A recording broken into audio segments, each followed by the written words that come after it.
Muito boa noite, seja bem-vindo a esta grande entrevista. No âmbito, então, da celebração dos 35 anos da independência, temos aqui connosco como convidado o professor Dr. José Oscar Monteiro. É um dos atores deste processo de conquista da independência e, sobretudo, da criação do Estado Novo Moçambicano a partir de 1975. É, portanto, uma pessoa que tem, digamos, que viveu por dentro do processo, este processo histórico que, digamos, estamos a celebrar com estes 35 anos da independência com ele. No âmbito, então, da preservação da memória institucional e coletiva do país, queremos transmitir as gerações mais novas com a experiência destas pessoas que viveram a independência nacional, por isso que o trazemos aqui. Muito boa noite, professor. Obrigado por estar aqui. Eu sei que esteve, portanto, por dentro deste processo, participou nas negociações conducentes dos acordos de Lusaka, nas negociações do acordo de Incomate, foi Ministro da Informação no Governo de Transição liderado por João Queixo-Sano. Depois, no primeiro governo da República de Moçambique, Popular de Moçambique, na altura independente, foi Ministro de Estado na Presidência entre 1975 e 1983. Depois, foi Ministro da Justiça entre 1983 e 1984. Ministro do Interior entre 1984 e 1986. Ministro da Administração Estatal entre 1986 e 1991. Em simultâneo, foi Governador da Província de Gaza de 1974 a 1991. Agora, como que está a ser retirado da política, não é? Em termos, pelo menos, afetivos, está como membro do Comitê Central da Frelimo, dedica-se mais em termos profissionais, é isso, não é? É verdade. Muito bem, vamos começar por falar da forma como adera o Movimento de Libertação Nacional. Sei que entrou via Portugal, via Movimento Estudantil. Pode lembrar-nos desses momentos? Sim, eu formalmente entro na Frelimo em maio de 63. O que quer dizer formalmente? Eu aproveitei uma viagem de fim do curso. Eu estava no 5º ano da Faculdade de Direito e as viagens de fim de curso eram organizadas pela Universidade ou com algum patrocínio da Universidade e a PIDE não ousava recusar os passaportes. Até costumavam dar uma espécie de passaporte coletivo para todos os estudantes. Então eu disse, é a ocasião de sair e contactar com os meus amigos. Fui portador de um relatório da estrutura clandestina do PAIGC, que já funcionava entre os estudantes, e no meu regresso... Em Portugal? Em Portugal, sim, estou a falar em Portugal, em Coimbra especificamente. E quando passo por Paris, faço entrega do relatório às pessoas que eu conhecia do PAIGC, a quem estava encarregado de entregar, que era o professor Santobin, que era um matemático, na altura era assistente da universidade, e no meu regresso, porque a viagem nos levou à Alemanha, Dinamarca, no meu regresso tenho uma mensagem, olha, faça o favor de estar no sítio tal para falar com o Paulo Jorge. O Paulo Jorge era o representante do MPLA em Paris. E o Paulo Jorge tinha uma mensagem do camarada Marcelino dos Santos, que estava de vez em quando em Rabat nessa altura, a Frelimo tinha acabado de ser constituída, ele era secretário-geral da CNCP, que é a organização de todas as colónias portuguesas, e o secretário de Relações Exteriores da Frelimo. E o Marcelino dos Santos tinha conhecido alguns colegas meus de Coimbra que tinham fugido via barco até Rabat, os Chipendas, entre outros e outros angolanos, e sabia do meu nome. E recebo a mensagem de, recebes a tarefa de criar a organização clandestina dentro de Portugal.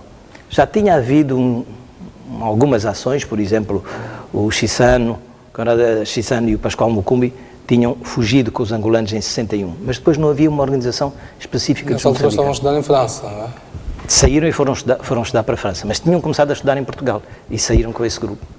Então, a minha missão foi de organizar uma rede de estudantes moçambicanos, mas recebo também os contactos do responsável da organização clandestina do MPLA e do PAIGC. O PAIGC já conhecia. Então, nós montamos uma organização das 3 colónias e começamos a produzir ação de propaganda, panfletos, e produzimos um boletim chamado Anticolonial. Nós fazíamos o conteúdo com os materiais que os movimentos nos mandavam e que vinham via França, através de amigos, etc. E esse boletim era produzido, já impresso, por um amigo nosso, que era do Partido Comunista Português, que tinha sido nosso colega no liceu, o Álvaro Mateus, e nós entregávamos a ele, e eles tinham imprensas, daquelas imprensas com papel fino, tipo papel bíblia, a produção clandestina, e era isso que nós fazíamos. Essa é uma das atividades. Essa é a atividade que depois me leva a ser descoberto frontalmente pela PIDE, porque eles apanham a distribuição dos nossos panfletos na beira, e a ter que depois fugir e juntar-me formalmente a Frelimo no exterior. Atravesso as duas fronteiras e chego até a França, sou preso em França, mas isso já era uma coisa menor, e, digamos, apresento-me de novo a Frelimo. Isso onde já? Isso já em 64. Em Dar es Salaam? Não, em Paris. Porque eu tenho que atravessar as duas fronteiras, de Portugal para a Espanha e de Espanha para Portugal. E chego à França e junto-me de novo à Frelimo. Digamos, está aqui, olha, fiz a missão durante um certo tempo, trabalho clandestino, só consegui aguentar durante um ano, fui apanhado e tive que fugir. Portanto, é assim que eu entro dentro da Frelimo. Qual a motivação que tinha o movimento estudantil que estava na Europa, estava em Portugal, estava em França, estavam a viverem com algum conforto de alguma maneira, os jovens estavam a estudar, tinham perspectivas diferentes em termos de futuro. Qual era a motivação para deixar tudo isso e dedicar-se à clandestinidade, à luta de libertação nacional? Bom, olha, eu nasço aqui em Moçambique, ali na Rua Marconi hoje, em frente da Escola 3 de Fevereiro, portanto na Polana. Nós somos de classe média. O meu pai era um funcionário dos Correios, um funcionário antigo, mas de todo modo um funcionário. As nossas famílias são politicamente conservadoras no sentido que não se envolvem na política. Portanto, eu posso dizer, eu sou um caneco da Polana e sou um candidato improvável a revolucionário profissional. Porquê é que isso acontece? Acontece porque dentro do movimento estudantil desenvolvem-se vários movimentos simultâneos. Há sim aquilo que diz o grupo das pessoas que vão para estudar e voltar, como eu também fui com este objetivo, voltar, ser advogado e ter um escritório com uma tabuleta, de preferência preta, com letras douradas, espelhado, aqui assim no edifício, na zona do Continental, onde estavam os grandes advogados, os Almeida Santos, Soares de Melo, e saio também com essa ideia. Mas o que é que acontece? Quando chega a Portugal, começo a encontrar grupos diferentes. Toda aquela efervescência, será isso que o terá influenciado? Ainda está a começar, não está em 58, repare, ainda estamos longe disso. Começa a haver uma efervescência há um começo de efervescência de dois tipos. Um nos estudantes das colónias, okay? Que tem como antecedentes a Casa de Estudantes de Império e as suas ramificações em Coimbra também, embora a PIDE, a Polícia Política e o Governo Português tivessem fechado a Casa de Estudantes de Império em Coimbra, mas nós encontrávamos. E um certo momento eu sou o delegado da Casa de Estudantes de Império. O que é que fazíamos? Distribuíamos livros de poesia, do António Jacinto, do Viriato da Cruz. Quer dizer, distribuir um livro de poesia e ler um livro de poesia de Viriato da Cruz, que era um dos fundadores do MPLA. Distribuir um livro de poesia do António Jacinto, que estava preso no Tarrafal, como parte do processo 50 em Angola, era também uma declaração política. Portanto, há esta associação, eu diria um bocado, entre a política, o romance, o sonho e a poesia, que é própria da juventude. E acontecia em Portugal o seguinte, que já é a parte que diz respeito ao movimento estudantil geral. O fascismo tinha acabado na Europa com o fim da Segunda Guerra Mundial, mas subsistiam duas bolsas, que era a Espanha e Portugal. Então havia uma grande pulsão e a influência desses ideais da liberdade, e havia também o desenvolvimento dos movimentos de libertação. Então eu participo nessas duas atividades. Inclusive eu depois sou um dirigente estudantil da Associação Académica de Coimbra, sou membro da mesa da Assembleia Magna, assim tinha este título grandioso, e nós reuníamos 900 estudantes, e acabei por dirigir durante a crise académica de 61, com 19, 20 anos, essas assembleias. Porquê? Porque era o representante das colónias, porque a lista, digamos assim, da esquerda, porque havia uma luta política dentro da Associação Académica, eu faço parte da lista da esquerda, que sempre, por tradição, tinham um elemento das colónias e um elemento do movimento anticolonial. Entre estudantes nós sabíamos. Então é assim que eu entro, digamos, e eu resulto desta confluência, vivo nesta confluência, e acho que é muito interessante esta relação que tivemos entre as duas coisas. o nosso trabalho de estudantes em Portugal, estudantes da Frelimo, dirigia-se aos novos estudantes que vinham e que nós tínhamos que ganhar, como nós tínhamos sido ganhos de alguma maneira por... Eram uma espécie de mobilizadores. Absolutamente, era isso. E éramos também mobilizadores em relação ao movimento estudantil português.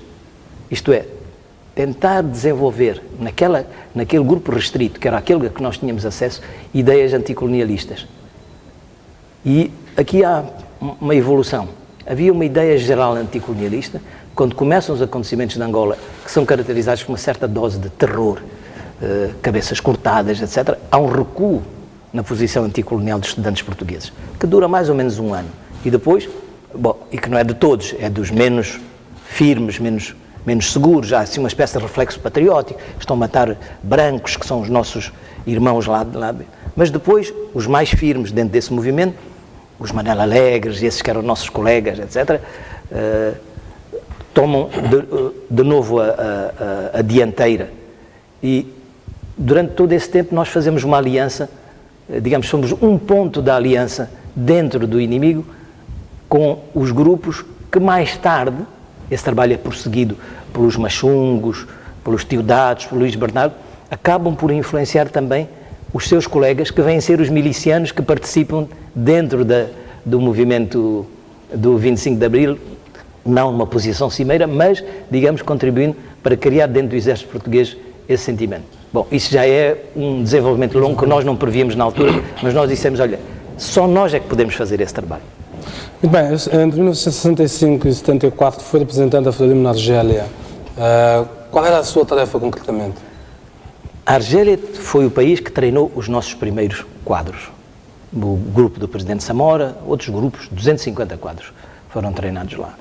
A Argélia foi dos países que na época recente, estou já a deixar o movimento Mau Mau no Quênia, etc., que teve um movimento de libertação que lutou pelas armas. E isso porquê?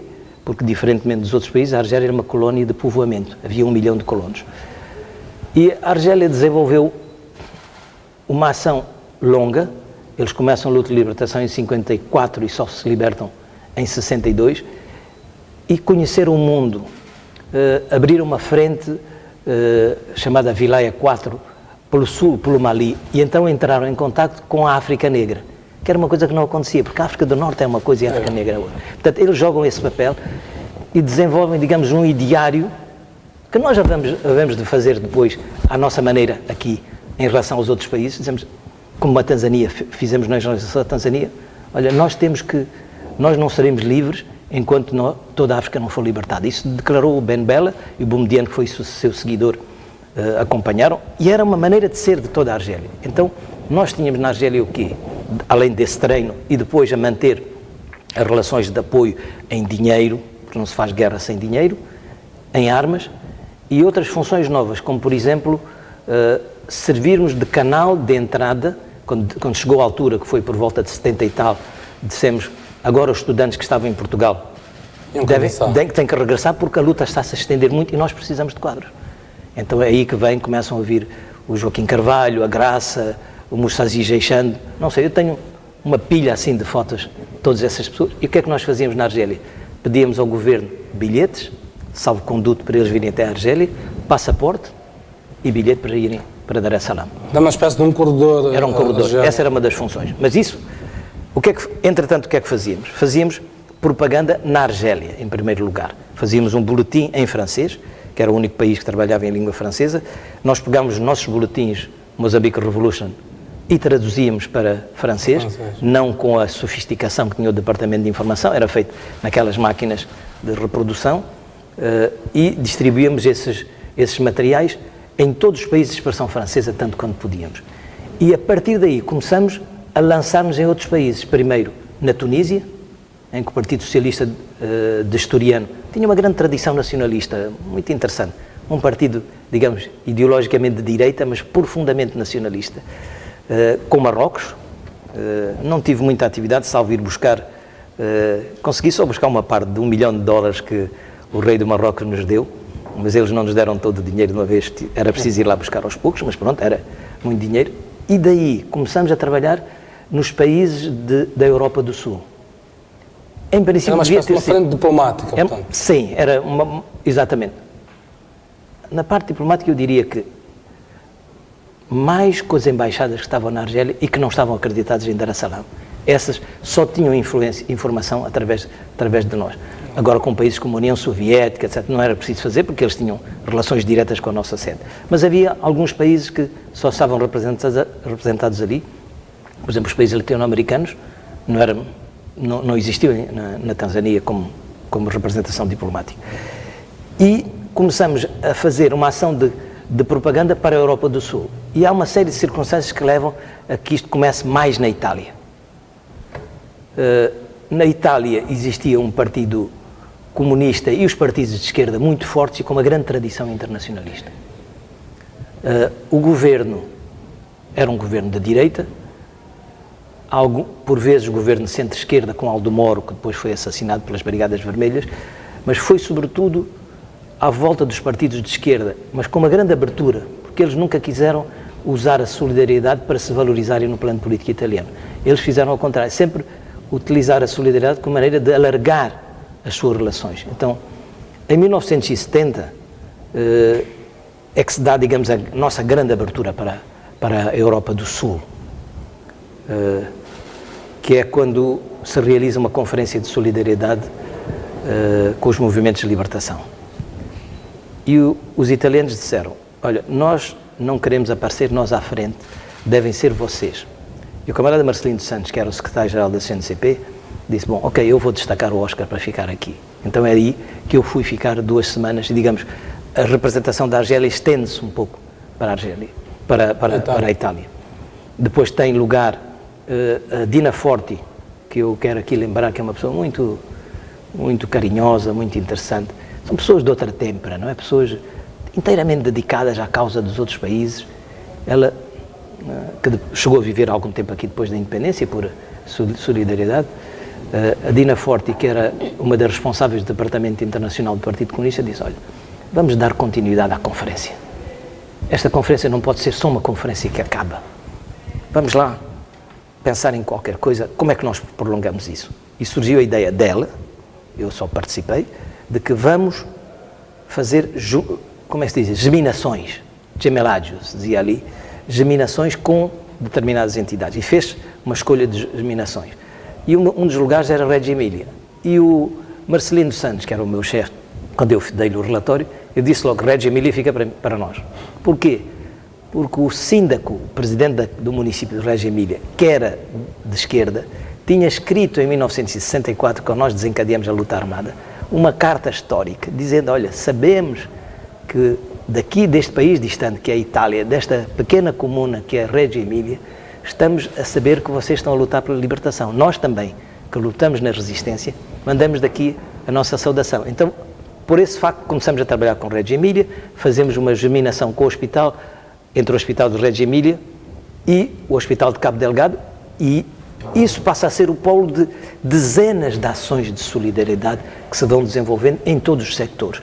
No sector cultural, participamos em festivais de filmes, apresentando os nossos filmes sobre a luta de libertação, que era uma ocasião de falar, em reuniões de sindicatos, cristãos, não cristãos, comunistas, socialistas, e a partir da Itália, então, nós irradiamos para o resto da Europa. Portanto, é esta a ação principal. O significado da Itália: era o primeiro país da NATO, que era um aliado tradicional de Portugal, a dissociar a sua pertença à NATO do apoio à luta de libertação. Enquanto que antes queria dizer, não, isto aqui é a defesa do Ocidente, é a defesa da Rota do Cabo. Não sei se conheceu essa temática estratégica. Era preciso defender a Rota do Cabo, porque o canal de Suez estava fechado, era preciso garantir o abastecimento energético à Europa e, portanto, é preciso manter a África do Sul, Angola, Moçambique, Namíbia e Zimbábue dentro do controle quer dizer, da Aliança Militar Ocidental. Muito bem. Portanto, está na Argélia. Como é que vive o processo que se dá dentro, digamos, na parte da frente da luta de libertação nacional, nomeadamente em Dar es Salaam, no Cabo Delgado, nos primeiros tempos? Bom, em 66, nós vamos treinar para um campo na Argélia, porque fazia parte, quer dizer, não havia esta distinção, você é diplomata... Uma relação político-militar, portanto. Exatamente. Não. Aí vamos fazer o treino militar num campo, ficava na orla do deserto, num campo dos gendarmes, justamente com alguns angolanos que vão abrir a Frente Leste, o grupo que vai abrir a Frente Leste, e que era dirigido por duas pessoas, o Quito Rodrigues, que foi ministro do Interior e que lidou muito com Moçambique, de resto foi ele o delegado do governo angolano, logo que faleceu o presidente Samora Machel, logo que houve o acidente de Mbuzini, ele foi enviado aqui para estar connosco, e são eles que nos mandam os carros, etc., para podermos realizar funerais condignos. Diga-se que eu também tinha ido a Angola, na mesma missão, quando me faleceu o presidente Neto. Digamos, era estes gestos de amizade e solidariedade. E depois, em 67, eu sou nomeado chefe da representação da Frelimo. Eu era assistente da representação e o meu chefe era o Pascoal Mukumi, que dirigia muito finamente aquela representação. E eu sou nomeado para chefe. E ainda me recordo do telegrama que diz: foste nomeado chefe da representação da Argélia, entretanto, primeira coisa a fazer, vens treinar. Bom, essa primeira a fazer não estava no telegrama porque era preciso poupar, pagava-se palavra a palavra, não é? Naquela altura. Deves vir para Dar es Salaam imediatamente para ires treinar na Xinguei. E a gente diz, mas qual é a relação entre ser chefe da representação e treinar aí na Xinguei? E tem relação.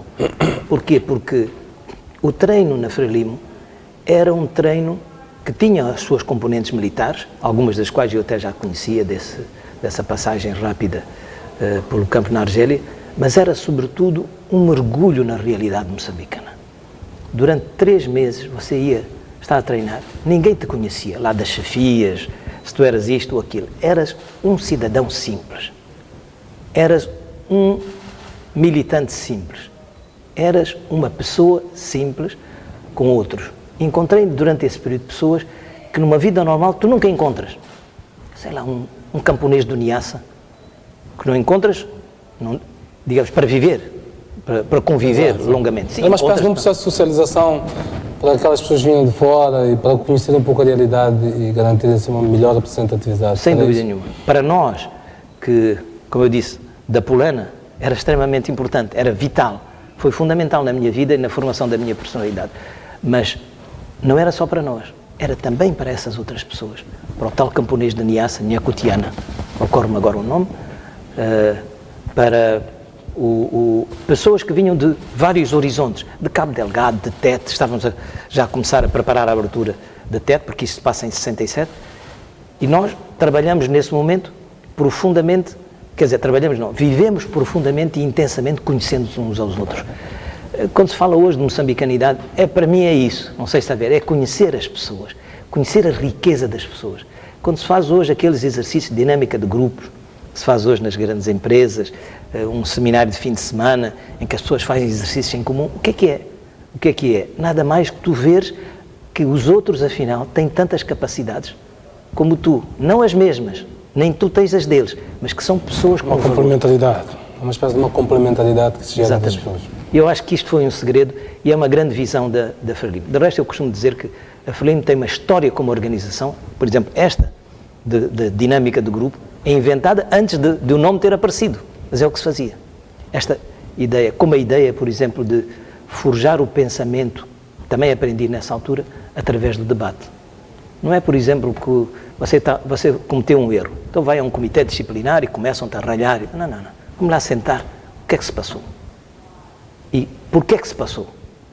E neste sentido eu diria que é a minha primeira grande experiência de contacto com Samora Machel, como analista social.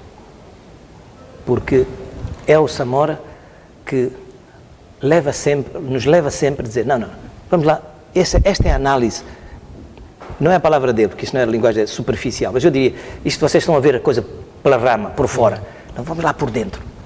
Isto nasce, talvez seja nos campos de treino, mas eu penso que vem mais de longe, vem da cultura moçambicana. Se você vai hoje a uma aldeia, quando há uma cerimónia familiar, quando os velhos começam a falar, tu vês como eles procuram procuram ir ao fundo das Ao coisas. fundo das coisas. E é isso que cria a harmonia social. Talvez isso explique um bocado o que nós somos como moçambicanos. E explica como um movimento como a Frelimo, que afinal, repare, em 64 nós tínhamos uma tradição política, sim, mas uma tradição política que não se podia exercer por causa da repressão. E como é que de 64 a 74 nós nos tornamos nesta organização prodigiosa? Qual é o segredo? Parece-me a mim que são estas práticas. E é isto que nos faz, de repente, sermos um movimento reconhecido no mundo. Em 74 nós éramos um movimento, ainda como movimento de libertação, altamente reconhecido pela sua capacidade, pela sua profundidade, pela sua seriedade. Não era apenas pela técnica militar, porque a técnica militar está ao serviço da devoção. Não sei se está a ver. Você se pode saber a técnica, pode ficar a dormir. Obrigado. Muito bem, em 1968, tu a história que vivem-se os primeiros movimentos de confrontação dentro da Frelimo. Como é que vive isso? Está na Argélia nessa altura? Como é que as representações no exterior recebem essas informações de divergências dentro da liderança, sobretudo da Frelimo? Pois, eu saio de Dar es Salaam, digamos, lá para outubro, por aí, de 67. Portanto, já estão as premissas desta ação. Eu recordo, mas é que estes processos não são simples e que têm várias componentes. Por exemplo, esta questão de que tipo de nacionalismo e, mais concretamente, qual vai ser a minha posição na independência, põe-se já naquela altura. Porque em 67 nós já estamos a dar os primeiros passos. A vitória ainda não se vislumbrava, mas... Já havia problemas de afirmação, seria isso? Já problemas de afirmação e de posições. E também isto está misturado com uma certa estranheza perante certos comportamentos, porque este comportamento da Frelimo, por exemplo, de dizer que a nossa luta não é contra uma raça, mas contra um sistema, que nós não estamos para substituir os brancos e colocar-nos a fazer as mesmas coisas que os colonos faziam. E que, portanto, que o nosso nacionalismo não é fechado, é uma inovação. Porquê? Porque nas colónias de expressão francesa, quase todas, com a exceção da Argélia, não eram colónias de povoamento. Portanto, o movimento naturalmente não se punha esta questão. Eram raríssimos brancos juntaram ao movimento de libertação. Houve casos desses, mas eram pouco significativos, numericamente. Na Argélia, houve muito poucos brancos que se juntaram ao movimento de libertação. 17 ao todo. Só, digamos, numa população de 1 milhão de colonos brancos. Porquê? Porque o abismo racial e religioso era muito grande. Nós aqui estamos a inovar. É uma nova geração de nacionalismo. Esta geração dos Mondlanes, Netos, Cabral, uma geração de um nacionalismo sem raças nem fronteiras. Mas nem sempre é bem aceito. Voltemos à minha história. Eu estou uma vez a andar no campo. Eu creio que sim, em 67 era a única pessoa não negra que estava naquele campo. Éramos 800. Quando eu digo creio, porque francamente eu não tenho a certeza. Porque a partir de um certo momento você já não está a recensear, a fazer estatística destas coisas. E sabe que você, para mais num campo em que nem sequer há espelho, né, você já nem sabe de que cor é, se o seu cabelo é mais liso ou menos liso. Portanto, eu era mais um ali. Eu estou já nesta atmosfera e um dia estou a passar num sítio e ouço alguém a dizer: um dia o inimigo já não precisa de atacar, o golpe vai ser dado daqui dentro. Estava obviamente a falar de mim. É evidente que é um bocado inquietante, mas naquela idade a gente não tem preocupações com isso. Ora, esta questão do racismo era uma questão. E havia outras. Do racismo, isto é, vamos lá dizer, de quem é que deve ser moçambicano? Porque é prematuro dizer que isso já é racismo. É estranheza, mas o que é que esses indivíduos querem? Porquê? Lembro-se que a sua pergunta também no princípio foi, mas vocês eram estudantes, iam ser profissionais, como é que se metem nisto? É estranho, porque são os fenómenos novos que acontecem no mundo, são os fenómenos de geração, são os fenómenos do romantismo político, são os fenómenos da busca da justiça, que às vezes não são imediatamente perceptíveis. Então há todos estes conflitos. Porquê o Mondlane gosta de brancos, entre outras questões que se vão pôr. Pois a questão que se coloca muitas vezes é como havia uma liderança, parte dela escolarizada, como o Eduardo Mondlane tinha estudado nos Estados Unidos, vocês tinham estudado na Europa, de modo geral, tinham, digamos, um conhecimento científico já de um pouco das coisas, e havia outros que tinham a escola da vida, como fazer esta conciliação e fazer vingar ideias mais ou menos inovadoras como estas, e mostrar-lhes que não estamos a lutar contra o branco, estamos a lutar contra o colonialismo, contra um regime, não contra uma certa cor. Como inculcar isto em pessoas que tinham vivido debaixo de exploração, de pessoas que eram brancas, que personificavam, digamos, o colonialismo? Bom, eu primeiro gostaria de dizer que na Frelimo nós sempre procuramos que as diferenças que existiam entre nós se atenuassem não pela negação, mas pela ação comum para certos objetivos. Aquilo que eu estava a dizer, de discutir as questões, era uma forma de fazer a unidade. Por exemplo, a maneira como os textos se elaboravam na Frelimo, depois tive a ocasião, mais tarde, depois de deixar as minhas funções em Dar es Salaam, na Argélia, vir para lá, era sempre através do debate. Uma grande reunião, ideias, recolher ideias, discutir as ideias, concordar, não concordar. Portanto, procurou sempre que houvesse sinergia entre as duas escolas, a escola mais académica e a escola da vida. Mas eu quero dizer que as duas escolas têm o mesmo valor. Eu aprendi muito na minha vida dessas outras pessoas. E sem dúvida nenhuma, eu não seria a pessoa que sou se não tivesse aprendido dessas pessoas. Eu sou feito, eu fiz coisas, mas eu sou também um produto dessas pessoas com quem eu lidei. Portanto, nós todos na Frelimo somos um bocado isso. E nesse sentido, estas ideias foram sendo discutidas. Eu recentemente estive a ver alguns documentos no arquivo histórico e estava a ler uma coisa em que, uma ata de uma reunião que o camarada Raimundo Pachinoapa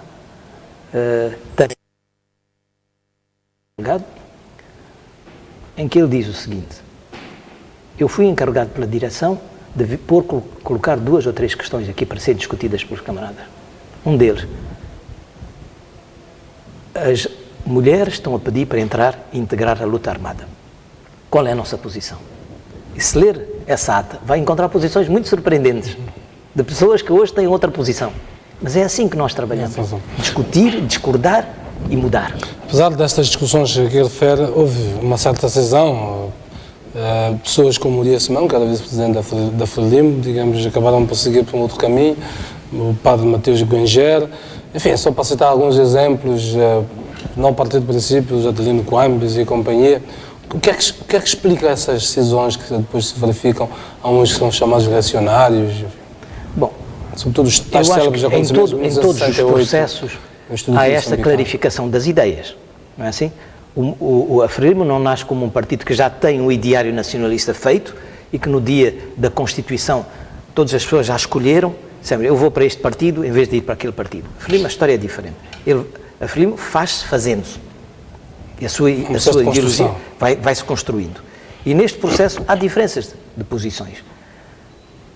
Eu dei o exemplo da questão das mulheres. Nem toda a gente era favorável à participação das mulheres. Eu próprio participei em debates em que ouvi dizer coisas absolutamente absurdas sobre razões pelas quais as mulheres não deviam participar. Mas depois nós vamos adquirindo um pensamento comum. Falava-se muito de pensamento comum. Este pensamento é elaborado através da discussão. Mas também, não se esqueça que na política há também a conquista de posições. E há o debate das ideias e há a conquista de posições. E há pessoas que não se resignam a determinadas perdas de posições e abandonam. O objetivo e o processo é de sempre ganhar as pessoas para novas ideias. E depois é preciso adotar essas ideias e seguir. Mas falou-me também de repercussões do meu envolvimento pessoal nestas questões. O meu envolvimento pessoal depois passa para o momento em que eu, estando na Argélia como representante, recebo as pessoas que são expulsas, que são a família do Hélder Martins, Fernando Ganhão, Jacinto Veloso e, uns dias mais tarde, o Sérgio Vieira. O Sérgio Vieira ainda resistiu um tempo, porque era secretário do presidente, era meio escuro, etc. Mas também foi varrido nessa onda. Que eram todos brancos, que estavam todos brancos, que eram agentes dos portugueses que estavam para dar um golpe dentro da Frelimo. E eram todos professores, mas, no entanto, eram todos professores ou médicos. Uma coisa absurda. De resto, nessa busca que fiz recentemente no arquivo, um jornal de Dar es Salaam, para mostrar que as posições na Tanzânia também não eram uniformes, também se pergunta, e eram os jornais do partido e do governo, perguntam, mas porquê é que essas pessoas são expulsas? Nenhuma explicação é dada. Porquê? Porque foram alianças dessas pessoas na Frelimo com pessoas do governo tanzaniano, enquanto o presidente Nyerere estava um bocado longe das coisas. O presidente Nyerere só começa a conhecer a Frelimo já por volta de 71, mais ou menos, é isso que eu sei, e é aí que já as relações se entendem, se harmonizam. Então eu recebo, acolho e depois colaboro, recebo a colaboração dessas pessoas na Argélia. Agora, a distância dos factos, ainda tem a mesma interpretação de que esses Simão eram efetivamente reacionários? Bom, eu não gosto muito de falar de pessoas que já faleceram, porque pode ser entendido de uma maneira muito negativa. São referências históricas que... Eu acho que são nacionalistas, participaram no processo nacionalista, não, provavelmente, por razões que têm alguma coisa a ver com a sua personalidade e com outras questões subjacentes, acabaram por sair fora do processo. Mas deram uma contribuição ao nacionalismo. Saíram fora ou foram retiradas do processo? Não, eles retiraram-se. Alguns deles retiraram-se, porque acharam que já não tinham espaço dentro da Frelimo. Esse é o caso do Urias Semango, que abandonou a Frelimo e fez uma denúncia pública da Frelimo. E é uma coisa que uma organização não gosta, que uma pessoa saia para fora e que vá escrever um artigo a denunciar a organização, etc. Tal que falava da situação sombria dentro da Frelimo. Gloomy situation in Frelimo, sim. Quando se fala destas figuras, inevitavelmente falamos daquilo que depois já aconteceu, foram fuziladas, enfim. Há uma ordem que eu estive a ler o livro do Jacinto Veloso, em que se fala da tal ordem 5/80, de 29 de julho de 1980, assinada por Jacinto Veloso, em que se anuncia a condenação à morte deles e depois menciona-se uma comissão que seria chefiada por Sérgio Vieira, que integrava o professor Oscar Monteiro, que ia compilar um dossiê completo, narrando a história criminal desses indivíduos, enfim. Que dossiê era esse que vai ser feito? Não, esse documento é um documento, essa tal ordem de serviço, penso que é um documento fictício. Não existe. Do Jorge Costa, inventado pelo Jorge Costa, depois, se quisermos, ou entrarmos no texto, quer dizer, eu fui sempre, bom, na época que fui responsável, fui sempre hierarquicamente superior ao Sérgio. Eu não ia participar numa comissão que era dirigida pelo Sérgio, portanto, e nunca houve dossiê, porque nunca foi publicado. Acho que até se diz que ia publicar qualquer coisa. Exato. O que é que não publicou? Não existe esse dossiê. Muito bem, vamos fazer o nosso intervalo, voltaremos então à segunda parte para continuarmos a falar já da fase já de independência e a fase posterior da independência nacional. Não sai daí, continuamos então a segunda parte desta entrevista com o professor José Oscar Monteiro.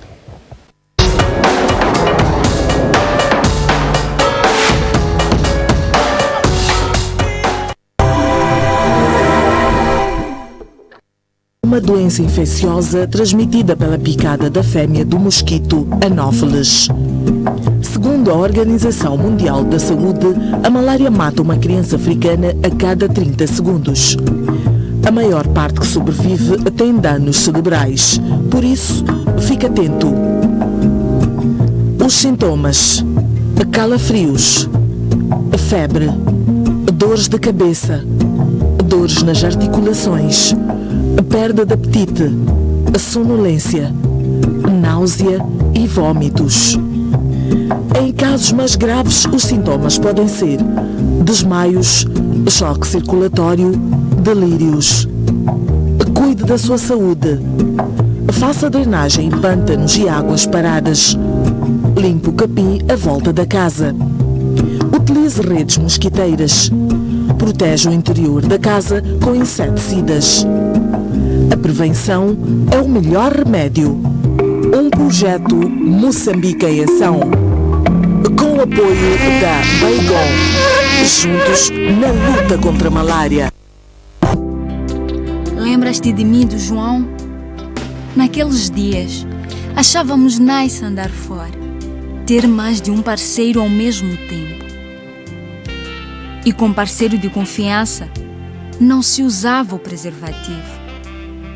não percebíamos que andávamos num caminho maninga arriscado e que o HIV já tinha infectado pessoas ligadas a nós. Perdi pessoas que eu amava. Todos nós perdemos. Hoje em dia, eu e meu marido temos uma relação sólida. Não andamos fora. Assim, ficamos longe da infecção do HIV.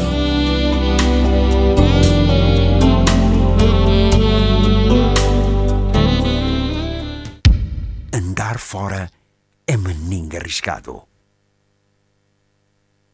O Dia da Independência aproxima-se e porque a STV pensa em todos os moçambicanos, oferece 2 grandes prémios. Primeiro lugar, uma viagem ao Bazaruto com alojamento no Pestana Bazaruto Lodge. Segundo lugar, uma viagem em Nhaca com alojamento no Pestana Nhaca Lodge. Para participar, só tem de enviar vários SMS com a frase 35 anos para 8413535. Ganha quem mais SMS enviar. Não perca mais tempo. Comece agora a enviar os SMS. O vencedor será anunciado aqui na STV, com o apoio de Pestana Bazaruto Lodge, Pestana Nhaca Lodge e LM Tours. Fuja da rotina, fuja para cá.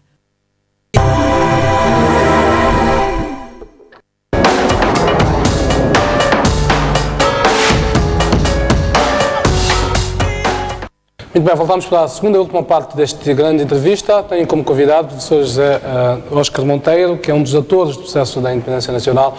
É com ele aqui estamos fazemos a reavivar as memórias da sua participação neste processo histórico da conquista e da independência nacional. Muito bem, professor, vamos continuar.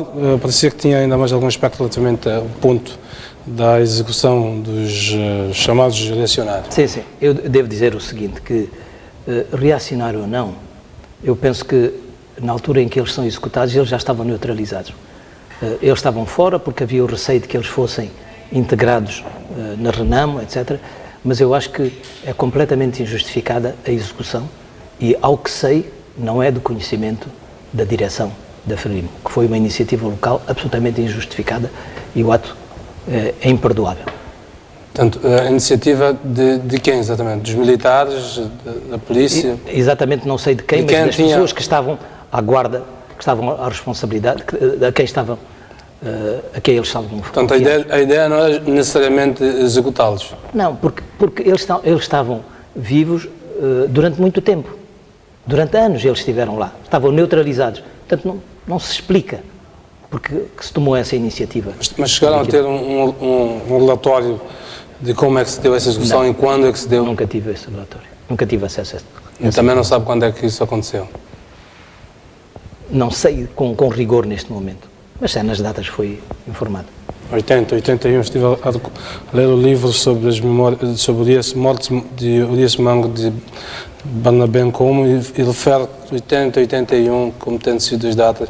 Fala mesmo de uma carta que a Celina Simango, mulher de Urias Mango, teria escrito uma das últimas cartas em 80, 81, depois disso nunca mais recebeu nenhuma correspondência.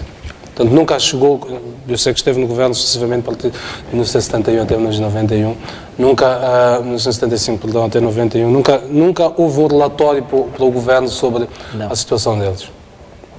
Muito bem, vamos avançar. Sei que fez parte da delegação que negociou o acordo do Zaca. Como é que foi o processo da preparação destas negociações? Bom, o processo das conversações tem lugar, começa a ser na Xingueia, quando nós recebemos a notícia, e depois tem lugar em Dar es Salaam. Os dois grupos, ou melhor, nós organizamos 2 grupos que simulam as diversas posições, digamos, uma espécie de contraditório das negociações, e começamos a estudar os diferentes componentes. Uma das mais importantes é a componente do cessar-fogo, o acordo político e as negociações económicas. Sobre o acordo político, as principais questões que nós nos pusemos foi que era preciso garantir o princípio da independência. Nós não exigimos imediatamente a independência, mas exigimos que o princípio da independência fosse aceito. Ora, logo depois do 25 de Abril, aí nos princípios de Maio, o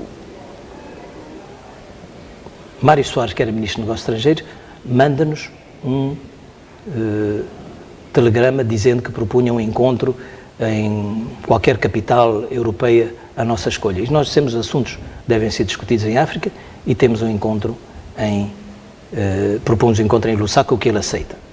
E eles vêm apenas com o mandato de negociar o cessar-fogo. Okay? E nas conversações verifica-se logo que, sim, cessar-fogo estamos todos de acordo, é este o objetivo, mas há acordo ou não sobre o princípio da independência. E nessa altura a situação em Portugal era tal que não havia clareza sobre a situação da independência.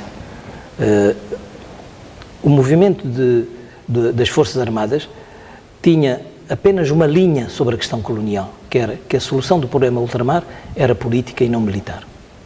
Havia detalhes, portanto. E não havia desenvolvimento do pensamento político sobre esta questão. Havia a vontade de terminar a guerra, consciência de que o colonialismo não devia continuar, mas não até onde se devia ir. Não se esqueça também que o general Spínola, tinha na altura escrito um livro que propunha uma solução federalista. Portanto, havia um conjunto de alianças com posições divergentes sobre a questão colonial. Consta que os próprios negociadores, nomeadamente Mário Soares, Almeida Santos, não estariam muito alinhados entre todos eles no regime relativamente àquilo que ia se negociar? Bom, eu penso que eles eram favoráveis à independência das colónias. Estes, os nomes que citou. Não o general Spínola, por exemplo, na altura general. Mas eles eram mandatários do próprio regime. É mais por isso, porque eu tinha encontrado o Mário Soares nesse mesmo ano, no mês de março, em Genebra, onde tinha estado numa conferência sobre o direito humanitário. Então, não fiquei com muitas dúvidas sobre a posição anticolonial dele, mas que o governo e a opinião pública portuguesa não estavam ainda preparados. E nas primeiras conversações não há nenhuma conclusão. O comunicado diz que é preciso um acordo sobre questões de fundos que ainda não estão decididas. E há uma história curiosa nesse momento, é que o Hotel Saraiva de Carvalho, a um certo momento diz, Senhor Ministro, eu quero dizer uma coisa, se nós não tomamos uma posição, eu passo para o outro lado da mesa. Como quem diz, eu estou a reconhecer, que ele diz, Senhor Ministro, olha que eles têm razão, esta coisa deles fazerem o cessar-fogo sem a gente declarar o princípio da independência, não é correto. E se for o caso disso, então eu passo para o outro lado da mesa. Ele é nascido aqui, mas era uma espécie de expressão da sua concordância com o princípio da independência. Mas isso levou tempo. E foi preciso haver uma decantação de posições, debates em Portugal, e a retomada de conversações tem lugar através do Melo Antunes. Melo Antunes, que passa a ministro sem pasta. Aqui em Bragança tem contactos com ele, porque o presidente Samora tem assim esta ideia, vamos saber o que se passa em Portugal, porque as coisas estão bloqueadas lá. Cultiva a amizade com aqui de Bragança e fazem a proposta do encontro. E temos um primeiro encontro em Amsterdã, em que eu fui mandatado apenas para ouvir e avaliar a sinceridade das pessoas. Foi este o objetivo. E depois tem uma série de encontros. Isto é com os políticos ou com os militares? Porque consta que a delegação que vai às negociações, ela não tinha poder de facto, e a Frelimo, numa entrevista que eu fiz hoje, Jacinto Veloso conta que teve que insertar contactos com a parte militar para auscultar o que é que exatamente pensavam. Bom, são estes os contactos. É este filão do Melo Antunes, que era um elemento do movimento das Forças Armadas, e outros, Vítor Alves, etc. E a segunda delegação que vem a Dar es Salaam já é composta, é uma delegação do movimento das Forças Armadas com o general, com o Melo Antunes e o comandante Almeida e Costa, que era da Marinha, que era também um membro do movimento das Forças Armadas. é nessa reunião que se fazem alguns acordos fundamentais sobre a independência. É verdade dizer isso. Em que se estabelece o acordo de cessar-fogo, os 3 princípios fundamentais. O princípio... Nessa reunião da Bélgica? Não. É na reunião em Dar es Salaam. Na reunião da Bélgica foi só para avaliar da sinceridade e dizer não vale a pena que a gente continue com estas pessoas. Eu nem tinha mandato para mais, devo dizer. É quando eles vêm a Dar es Salaam, e já com o Presidente Samora, Marcelino, Chissano, que as discussões prosseguem e chegamos a acordo sobre o princípio da independência, o princípio da transmissão de poderes, a Frelimo, e o princípio do cessar-fogo. Num livro intitulado Conversas com Adelino da Palma Carlos, de Helena Sanches Osório, que é uma portuguesa que eu tive extratos só, ela refere a uma dada altura que no acordo de Lusaka não consta uma única palavra que comprometa a Frelimo a respeitar, depois da independência, os bens e interesses legítimos dos portugueses domiciliados em Moçambique, ao contrário do que, por exemplo, 4 meses mais tarde foi defendido no artigo 54 do Acordo do Alvor. Explica de alguma maneira que há de bandadas portugueses daqui pode ter estado por trás disso? Não, existe uma disposição, não sei se é o artigo 16, que diz que estão garantidos os direitos de pessoas e bens no território. Existe, não é verdade? Okay. Muito bem, vamos para o período de transição. Sei que fez parte do governo de transição. Até posso acrescentar uma coisa, que um dos acordos que nós fizemos foi para a manutenção dos funcionários portugueses na administração moçambicana, portanto... Estava salvaguardado. Estava salvaguardado. No governo de transição, portanto, ocupa a pasta de Ministro da Informação, nesse governo de transição liderado por João Cristo Sassano. Qual era o seu papel exatamente neste processo? Bom, na realidade nós viemos aqui, e isso era um título que eu tinha, havia essa função, mas não havia verdadeiro Ministério da Informação. Havia o Centro de Informação e Turismo, não chegou a haver verdadeiro Ministério da Informação, e a imprensa quase toda tinha sido já ocupada por elementos pró-nacionalistas. E, portanto, o Ministro da Informação não tinha muitas funções em relação à imprensa. E a imprensa era muito ativa, que era a rádio. Uma das poucas coisas que eu fiz foi impulsar a Comissão Administrativa da Rádio Moçambique, dirigida pelo falecido Cassim, onde estava o Panguena, Adrião Rodrigues, entre outros. Portanto, não cheguei a ter uma ação muito grande. O meu trabalho mais era de assessoria política ao primeiro-ministro. O Conrado Guibuza e eu fomos nomeados simultaneamente assessores do primeiro-ministro. Então era mais esta função que eu tinha. Muito bem. Relativamente ao primeiro governo de Moçambique, Jacinto Veloso escreveu no seu livro Memórias em Vorazante, e passo a citar, ao nos ligarmos essencialmente ao campo socialista pela solução dos nossos problemas internos, relegando para segundo plano e até hostilizando os Estados Unidos e os seus aliados mais próximos, estávamos momentaneamente a perder de vista o objetivo estratégico central, o interesse nacional vital, que era exatamente o desenvolvimento do país. Fim de citação. Concordo com esta ideia?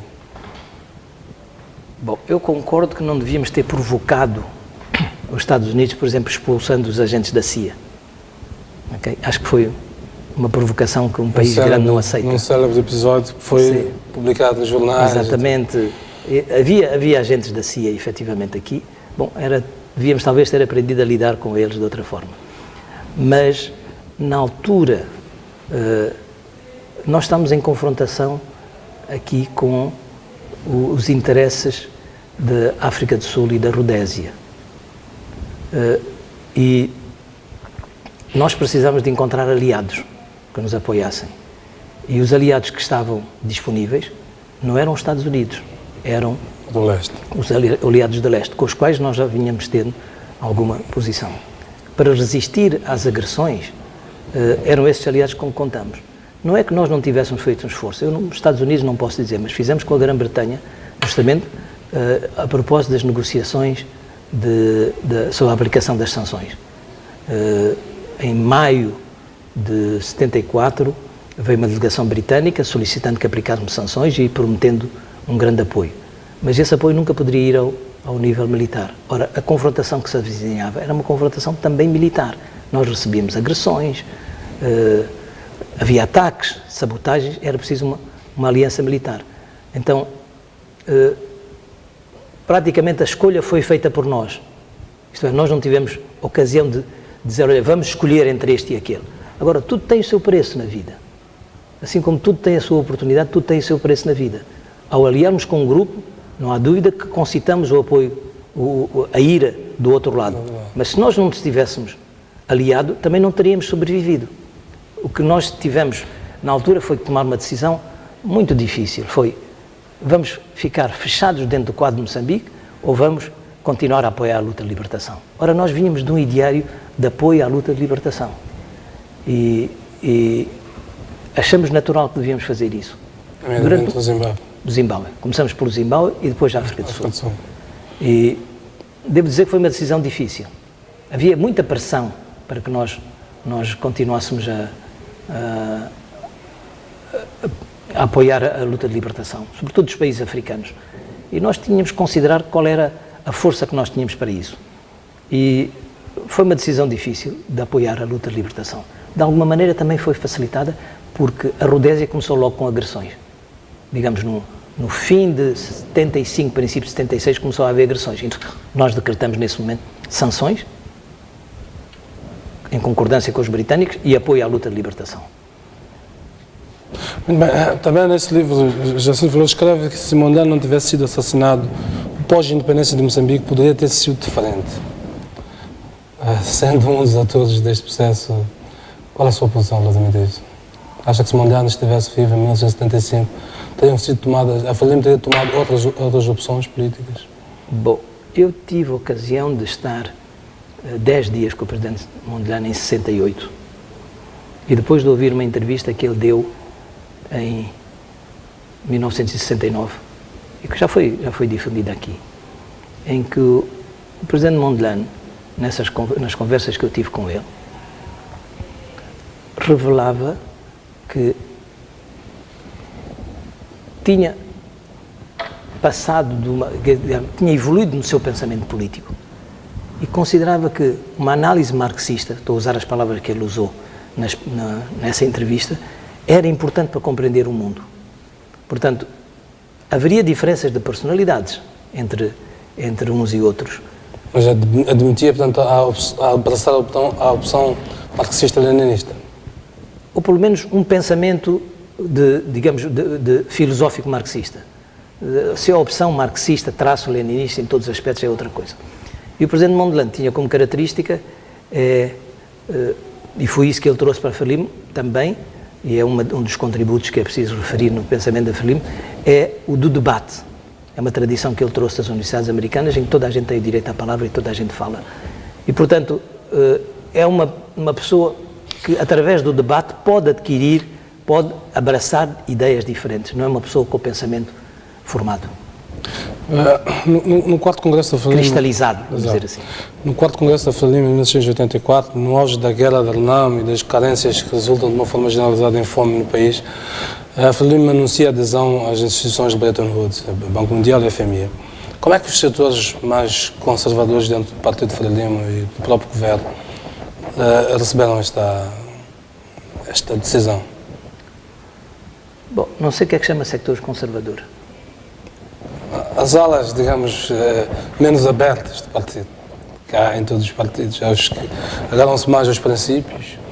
Na altura, um dos ideais da Frelimo era combater o capitalismo, e o capitalismo estava personificado, digamos, nas instituições de Bretton Woods. Como é que se gera esta mudança? Como é que as pessoas interpretam esta mudança? Bom, eu tenho que ir um bocado atrás. Eu acho que nós, num determinado momento na vida, e na vida política, fazemos determinadas opções. E nós que vimos de uma tradição de esquerda, fazemos opções claramente a favor do povo, da igualdade social, da justiça social. Mas, gradualmente, nós vamos verificando o que é que funciona e o que é que não funciona. Por exemplo, chegamos à conclusão que em Moçambique, naquele momento, a estatalização da economia não funcionava. Se me perguntar hoje se é uma posição absoluta, eu digo, depende dos países, depende dos momentos. Há sectores que têm que ser efetivamente do Estado E há países em que o sector do Estado funciona bem. Eu conheço países em que algumas áreas do sector do Estado funcionam bem. Portanto, nada de dogmatismos absolutos. Em segundo lugar, fomos chegando gradualmente à conclusão de que a vida política, com um só sistema político, pode funcionar bem, mas que há camadas da população que já não participam. Nos primeiros anos, o quadro da FLIM era um quadro suficientemente entusiasmante para todos participarem. De grande mobilização pela Revolução. De grande mobilização. E nós não temos nenhuma vergonha em que tivemos vivido como partido único. Mas que provavelmente essa situação já não cobria Não podia ser todos os sustentável. moçambicanos durante todo o tempo. Portanto, nós também vamos evoluindo no nosso pensamento, em todas as matérias. Também no que diz respeito, portanto, à economia de mercado. Também começamos a pensar que, de facto, uma economia de mercado permite libertar um certo número de iniciativas e desenvolver o país. Relações com o Ocidente, também começamos a verificar. Bom, primeiro, é preciso dizer que algumas das nossas escolhas, durante um certo momento, nós esperávamos que os países socialistas nos apoiassem em tudo. E não gostávamos muito que eles dissessem que nós não éramos países socialistas, que éramos países de orientação socialista. E não sabíamos que por detrás disso se escondia o facto de que eles não eram capazes de apoiar mais países e disseram, já chega, nós para aguentar os países socialistas já basta. Porquê? Porque a economia socialista faz muita redistribuição e não faz acumulação e, portanto, deixa de ter capacidade de inovação, de reprodução e de nova produção. E eles não queriam também não queriam o fardo de nos apoiar. E nós queixávamos deles que não apoiavam, mas eles não tinham os meios. Então era preciso também ter outro tipo, tínhamos que abrir a nossa economia. Em 1982 foi tomada essa decisão. Olha, o Presidente Samora fez uma reunião restrita, de madrugada, e disse, olha, estamos cercados, temos que encontrar um caminho. Portanto, não é que houvesse dificuldades, porque nós todos partilhávamos e continuávamos nessa época a discutir e debater os vários assuntos. Portanto, o contexto não permitia outras alternativas no momento. Sim, sim. Vamos avançar. Falemos do acordo de Incomato, que eu também sei que esteve envolvido profundamente na sua negociação. No livro de Jacinto Veloso, ele conta que numa das rondas negociais deste acordo de Incomato em Bamban, aqui o professor Oscar Monteiro decidiu, digamos, responder à letra ao Pic-Bota, e isso enfureceu. Como que conta esse episódio, numa das rondas negociais, e praticamente, quer dizer, Pic-Bota enfureceu-se e disse que não negociava naqueles termos e ia embora com a sua delegação. Sim, vou-lhe dizer como é que a coisa acontece. Eu não estava no grupo inicial. Quem estava no grupo inicial era o Jacinto Veloso e o Sérgio. Sérgio Vieira. O Sérgio Vieira, sim. E mais outras pessoas, que agora não sei, que o Pedro Comissário e outras pessoas. E estamos numa reunião do Comitê Central e o Sérgio está doente e os sul-africanos telefonam a propor uma reunião no dia seguinte. E o Presidente chamou-me e disse, olha, o Sérgio está doente, tens que participar aí. Então vamos lá. Fomos de carro, nessa altura ainda se ia de carro até Comati Porto, saímos daqui de madrugada, tivemos conversação lá num hotelzinho, que é o Hotel Douane, quer dizer, Hotel Alfândega. E durante essa reunião, para minha surpresa, em vez de começarmos a conversar, o Pic-Bota começa-nos a acusar que vocês apoiam os terroristas, atos criminosos, em relação ao nosso apoio ao ANC. E que íamos sofrer por isso, num tom de ameaça.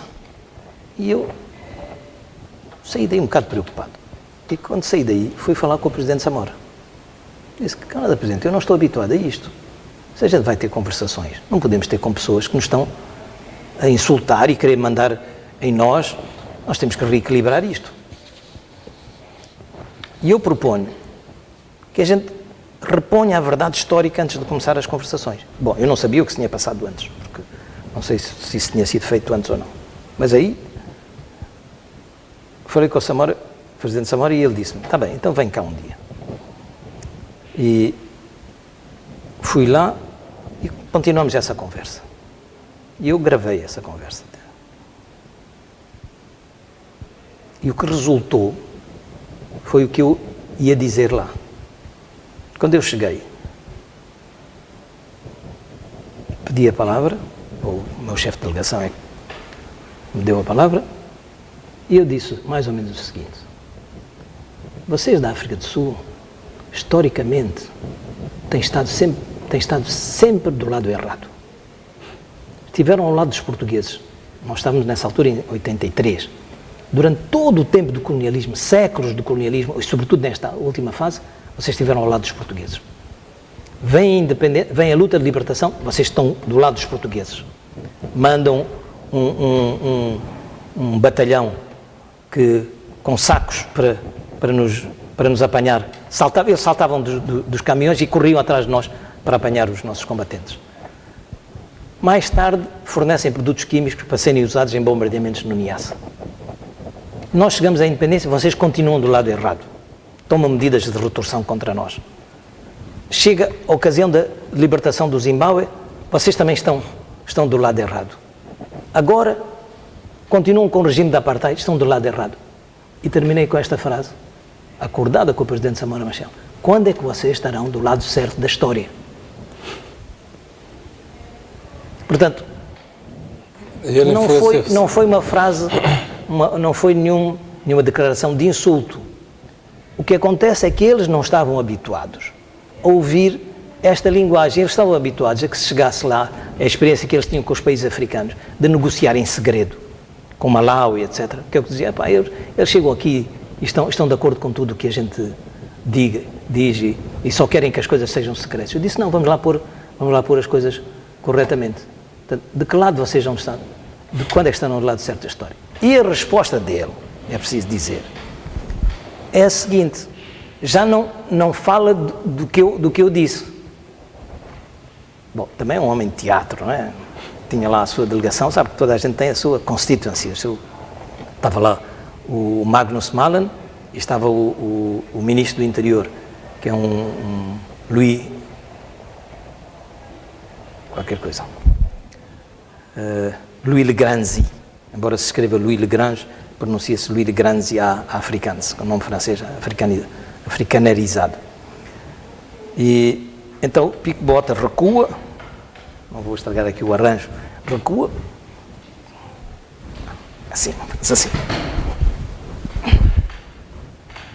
e começa a falar assim: this man,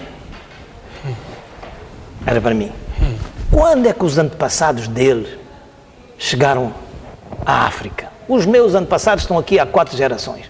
O que era? De novo a tal história. Lembra-se que eu lhe contei a história dos indianos, o que é que estão aqui a fazer? É um ataque suave. Sim, nós, os brancos e os pretos, entendemos bem. Estes aqui é que vêm complicar a coisa. Que estes são indivíduos fanáticos e portanto, com muita exigência, estão a complicar a coisa. Porque essa conversa ele depois veio a ter com um embaixador nosso, não sei saber. Veja lá, resolvam este problema porque estão a complicar. Porque eles não queriam ouvir a verdade. Agora, essa história tem outras sequências. É uma pequenina história dentro disto, não é a história principal do Acordo de Combate.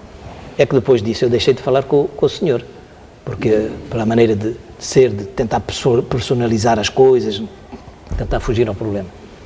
E já quando estávamos quase a assinar o acordo, acho que foi no último encontro em que se tinham finalizado os textos, o presidente Samora chamou o Picbota e chamou-me a mim e disse: olha, vocês agora, sei que vocês estão muito zangados, vocês não se falam e tal, mas agora temos que passar por uma outra fase e vai haver comissões e vocês têm que fazer parte dessas comissões, de maneira é bom que vocês se entendam. E o Picbota disse: olha, no dia em que eu escrever as minhas memórias, não sei se isso vai acontecer, eu vou citar esse facto porque eu acho que foi nesse dia que eu aceitei a ideia do Acordo de Combate. O que é que quer dizer? Aceitou a ideia de que estava a lidar com iguais. Ok?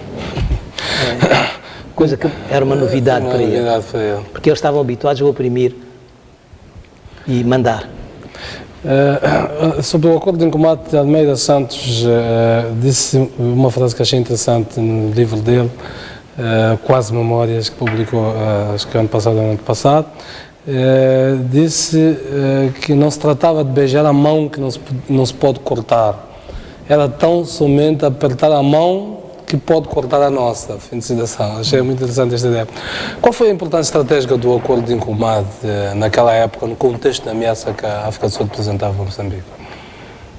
Ok. Não se percebeu no início, gerou-se muita incompreensão e muitos dos atores deste processo, aliás, reconhecem, o próprio Jacinto Veloso reconhece que o Nyerere recebeu mal numa fase inicial este acordo, o próprio ANC, alguns membros do ANC, o Sérgio Vieira também no seu livro também conta episódios de algumas incompreensões deste processo. Qual foi a importância estratégica deste acordo, sobretudo porque ele foi violado muitas vezes por ambas as partes? Como é que o analisa, tendo sido um dos seus precursores? Bom, parece-me que, para mim, um dos aspectos importantes do acordo de Incombate que me apercebi durante o processo, como eu disse, eu não estava no princípio, foi a de tranquilizar o Ocidente sobre algo que nunca tínhamos imaginado, mas que para eles era uma realidade. Era de que, estamos nos anos Reagan, okay? Que a União Soviética ia utilizar Moçambique como ponta de lança para atacar a África do Sul. Não sei se alguma vez pensou nisso, eu nunca pensei. Nunca pensei que fosse possível. Mas no quadro, digamos, numa atmosfera sobreaquecida de confrontação,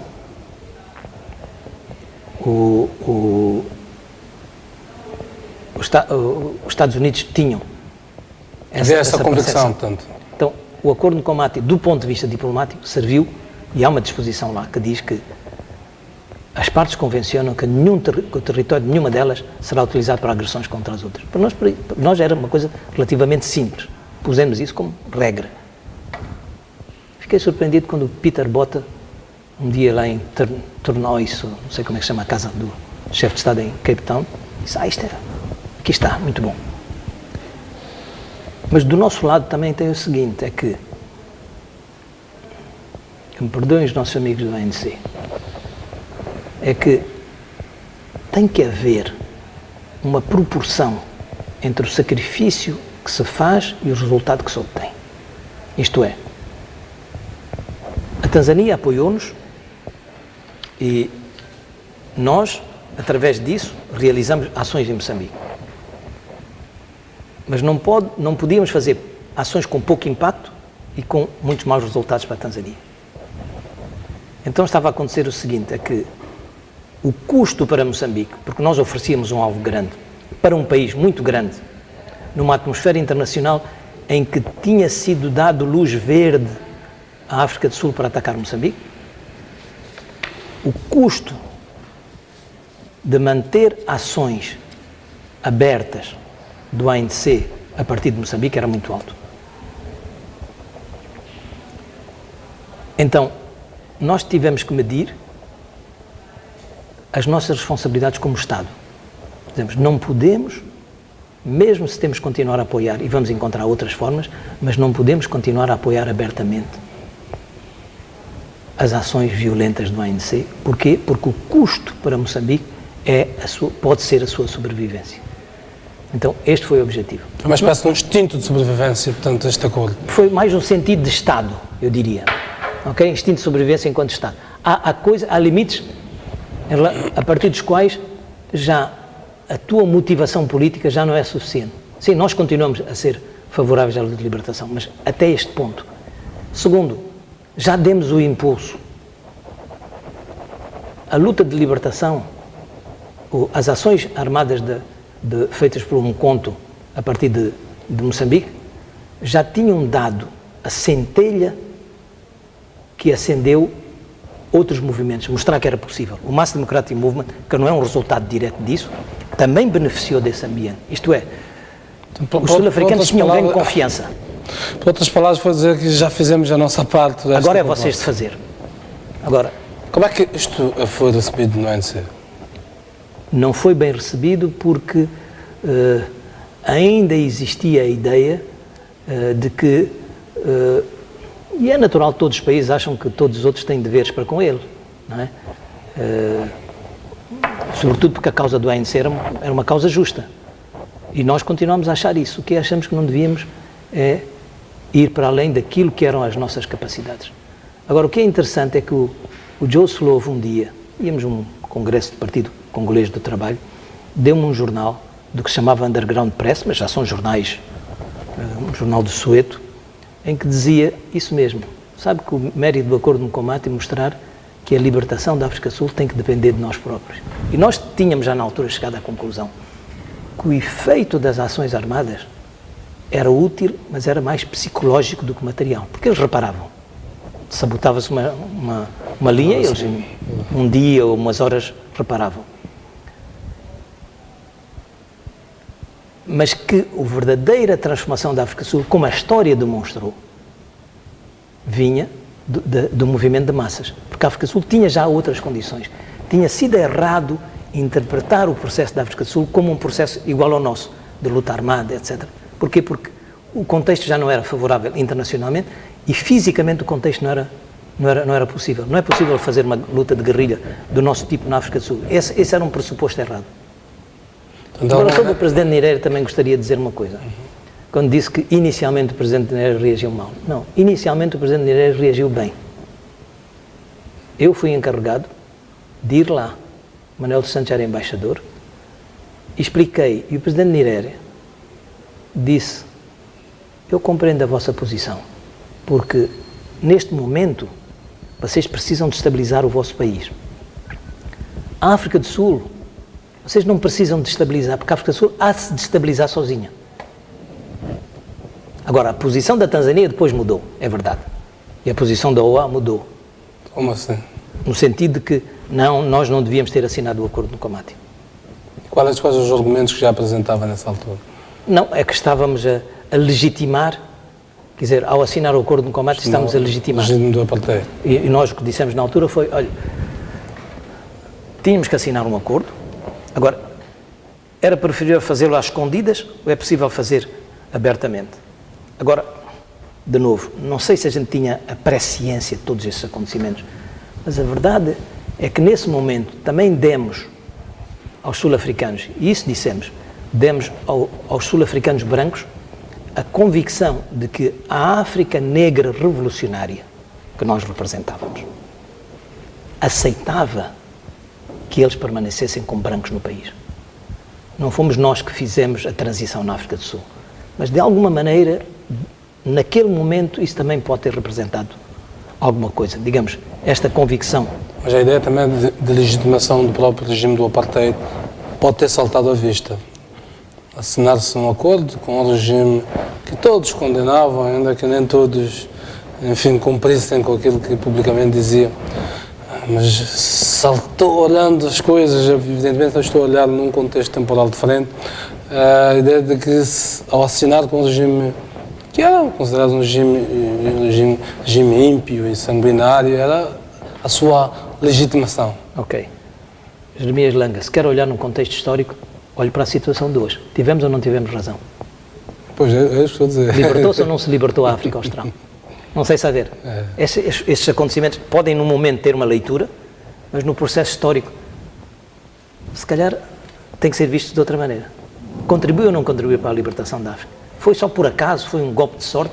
Ou, afinal, era um momento em que, naquela altura, depois de termos feito o que fizemos, era preciso consolidar Moçambique e deixar a África do Sul avançar com o seu próprio processo? Isto é, evitar que os sul-africanos transpusessem o conflito para fora e tivessem que lidar com o conflito dentro do país. Porque até aí era uma agressão vinda do exterior. A partir desse momento já não é agressão. Quer dizer, tornou-se claro em menos de um ano que afinal o problema era um problema da África do Sul, não era o problema do total onslaught, não é? E da total strategy. Que a tese dos sul-africanos é que os negros querem tomar conta da África do Sul. De alguma maneira jogamos esse papel de dizer, olha que não é isto, pá. Do que eu li de vários livros sobre a história, a nossa história, uma das coisas que eu percebi é que Samuel Machel tinha o hábito de tomar decisões com um grupo muito restrito de pessoas. E só essas pessoas é que sabiam das pessoas que o rodeavam. Eu li Quino Bragança, Fernando Onwana, e depois os ministros que estavam todos o círculo de ministros estava à volta dele. E no caso do acordo de Nkomati, como é que foi a realidade? Foi uma coisa partilhada com toda a gente ou uma coisa muito mais afunilada E mais tarde, como é que foi recebido, se foi assim, pelos outros, Bom. dentro da própria Frelimo e do governo? Bom, primeiro quero esclarecer que houve aí uma interpretação que havia duas alas e que o presidente Chissano, atual ministro dos Negócios Estrangeiros, não estava de acordo com o acordo de combate e por isso não participou. Isto quero já esclarecer que não é verdade. Ele participou em todas as discussões, simplesmente nós dissemos que o facto de nós assinarmos o acordo não iria impedir-nos de continuar a fazer todas as denúncias. E para que o nosso ministro dos Negócios Estrangeiros estivesse à vontade, ele não deveria participar nas conversações. Então foi uma estratégia. Foi uma estratégia para ele estar livre, para não parecer que estava a ter uma linguagem dupla, porque realmente se você está a falar com eles, depois vai lá e começa a fazer denúncias e proferir impropérios, pá, não fazia sentido. Agora, que a discussão foi preparada por grupos relativamente restritos, é verdade, por causa da natureza da matéria, e depois foi socializado. Não posso dizer se foi suficientemente socializado dentro da Frelimo, quer dizer, se participamos todos na discussão, mas houve um momento em que isso aconteceu. E como é que foi recebida esta decisão? Na altura não foi mal recebida, todos nós concordamos, todos que participaram. Muito bem, vamos mesmo mais para frente, falemos da morte de Samora Machel. Como é que reagiram à morte de Samora Machel? Aquele contexto todo, 1986... Bom, devo dizer que a morte de Samora Machel acontece num momento muito difícil. Porque o país estava já sem recursos, o país estava exangue. O PIB tinha caído de 1/3 em 3 anos. É abissal. O país literalmente estava a parar.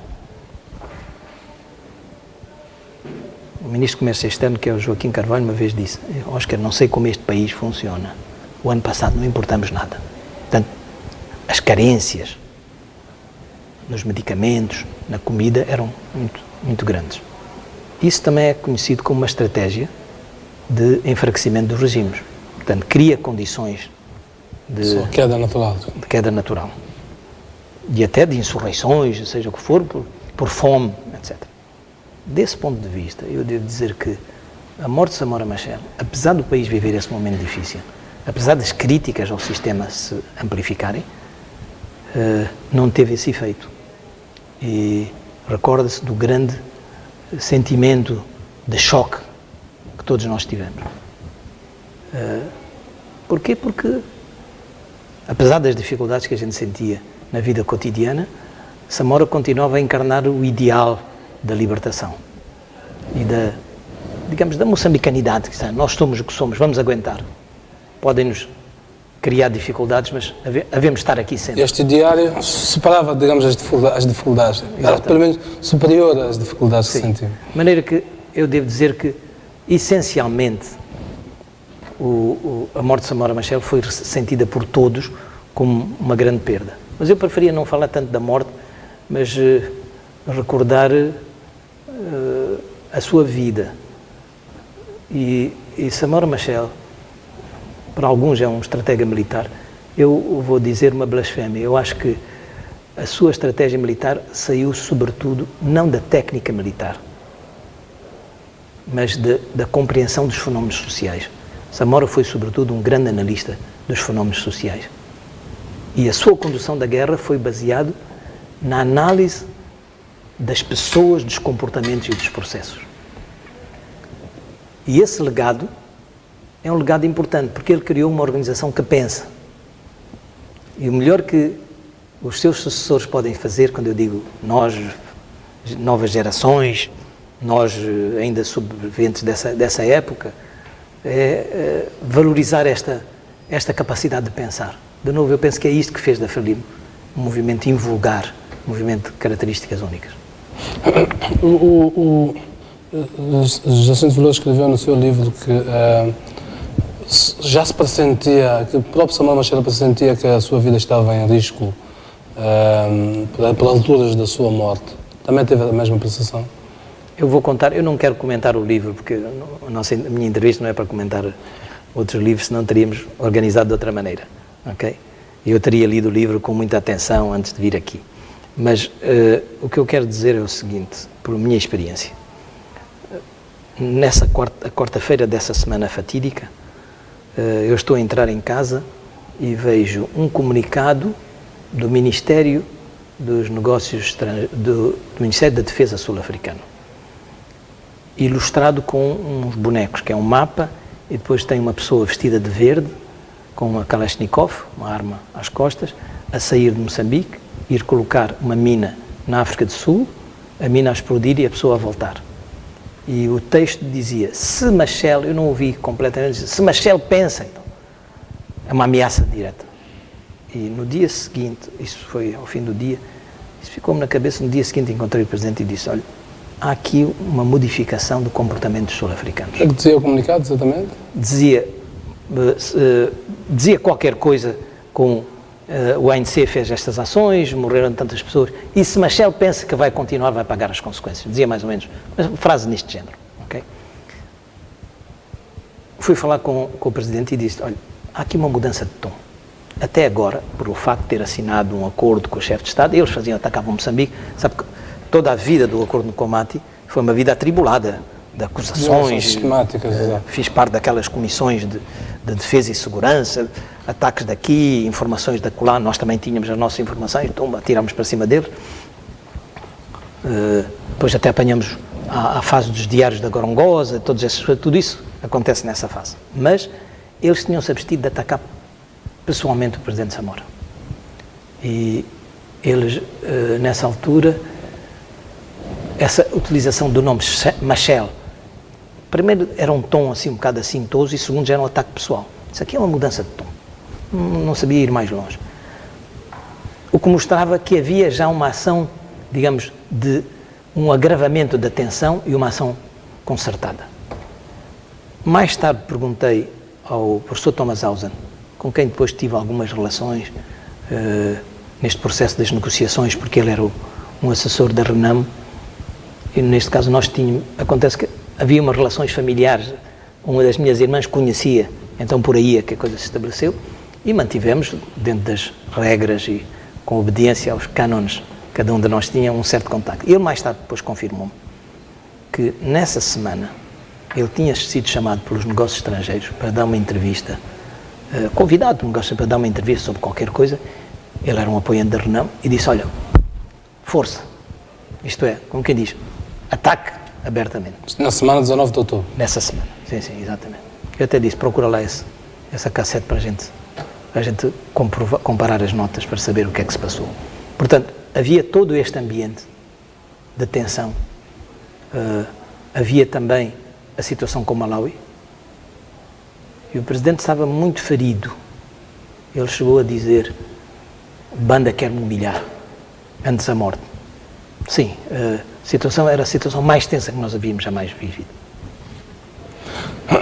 A seguir ao 4º Congresso da Frelimo Machel... Mas quero dizer uma coisa, já agora, quero deixar registado, é que, sem entrar nos detalhes do acidente, etc., o Presidente Samora foi a Mbala, essa sua última missão era para ajudar a paz em Angola. Portanto, ainda é parte do processo de libertação. Portanto, tinha havido uma cimeira que havia sido cancelada cá em Moçambique, porque o Presidente do Zaire não tinha vindo para cá. Exatamente. E era preciso utilizar o capital, o crédito de confiança que o nosso Presidente tinha junto do Presidente do Zaire, Mobutu Sese Seko, para o convencer a diminuir ou mudar o apoio que dava à UNITA, para ajudar os nossos amigos de Angola.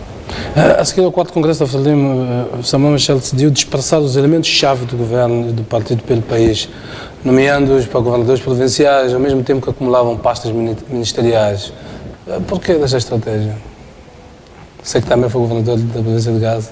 Mas é que eu fui antes. Sim, já desde 74. Mas...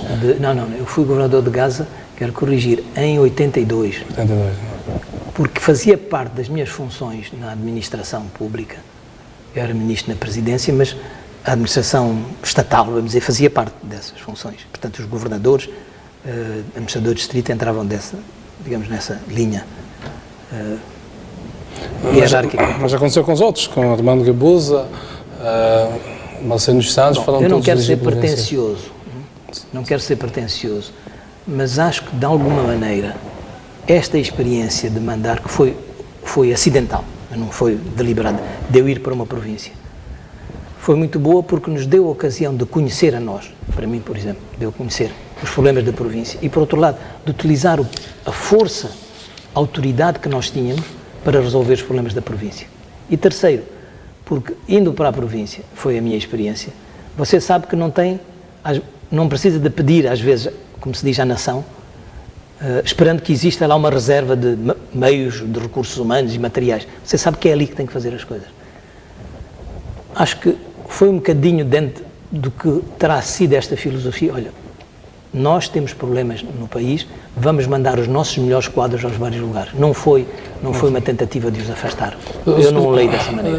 Eu colocava disso porque a interpretação que o Sérgio Vieira coloca no livro dele é de que havia uma grande ameaça de um eventual ataque sul-africano e o presidente Samora queria tirar o núcleo da Frelimo e do governo, não colocá-lo junto para, digamos, em caso de um ataque, todo ele, digamos, poder colapsar. A ideia era distribuí-los pelo país todo. Tem sentido.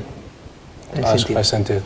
Mas do que eu sei também é esta ideia de que eles iam dar um impulso à atividade nas províncias. Okay. Muito bem, já vai longa a nossa conversa. Eu sei que uma pessoa que tem a vivência histórica precisaríamos de um dia inteiro para lhe arrancar todas as memórias. Gostava de terminar só com esta pergunta. Disse muito recentemente que o próximo Presidente da República não devia ser da geração de 25 de setembro.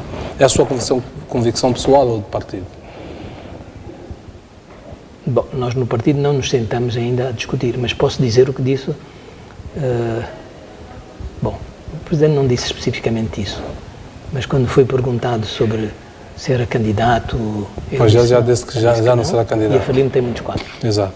Portanto, eu também sou dessa opinião que agora já chegou o tempo